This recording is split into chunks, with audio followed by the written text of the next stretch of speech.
Pemirsa, sebagai salah satu upaya meningkatkan serta mempertebal keimanan anak sejak dini, terutama di bulan suci Ramadan, melalui perlombaan dai yang digelar mulai dari tingkat sekolah dasar, SMP, dan SMA. Bacaan ayat Al-Quran atau hadis ya. Kemarin waktu di video dari sekalian, ketika tampil nanti di panggung grand final, nanti akan dinilai. Di bulan Ramadan, beragam perlombaan digelar untuk meningkatkan keimanan serta membentuk karakter anak.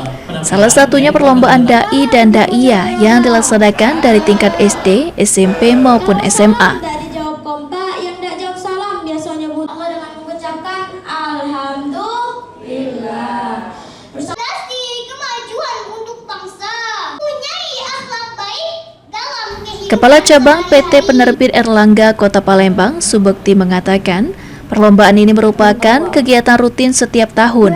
Pada tahun terdapat 2 perlombaan, yakni mewarnai untuk tingkat TK dan dai untuk jenjang SD hingga SMA, yang diikuti sebanyak 150 peserta dari 130 sekolah di Kota Palembang. Para dewan komite, itulah nama buah-buahan. Wabillahi taufiq wal hidayah.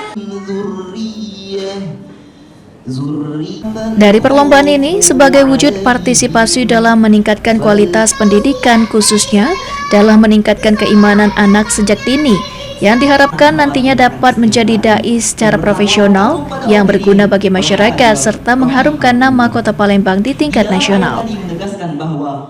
Yang tidak sekedar nilai akademis tapi dalam bentuk implementasi, yaitu menjadi dai cilik yang harapannya tentu ke depan menjadi dai-dai yang lebih profesional dan tentu bermanfaat bagi masyarakat dan negara. Kedepan beragam lomba keagamaan akan terus dilaksanakan dengan menambah lomba seperti tahfiz Quran dan lainnya. Ilham Wahyudi, PAL TV.